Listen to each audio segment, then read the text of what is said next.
আল্লাহর নবী সাল্লাল্লাহু আলাইহি সাল্লাম বলেছেন, সিলসিলা সহিহার হাদিস, যে কোন মুসলিম ব্যক্তি আরেকজন মুসলিম ভাইয়ের সাথে একমাত্র আল্লাহর সন্তুষ্টির জন্য সাক্ষাৎ করতে যায়।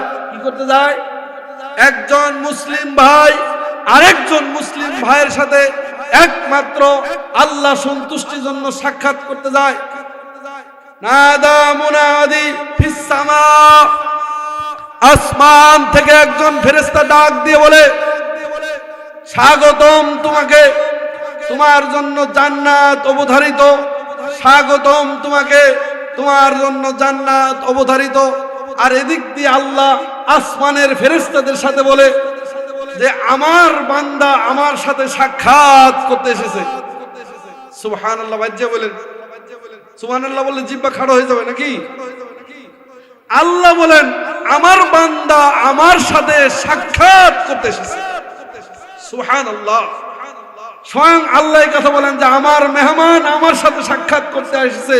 এই মেহমানকে একমাত্র জান্নাত ব্যতীত অন্য কিছু দিয়ে আমি সন্তুষ্ট হব না, তাকে জান্নাত দিলে আমি সন্তুষ্ট হব। তার মানে একজন ভাইকে একমাত্র আল্লাহর জন্য যদি আপনি ভালোবাসেন, আল্লাহর কাছে আপনি জান্নাত পাবেন। আর আমরা মাশাআল্লাহ আমাদের যত শত্রুতা, যত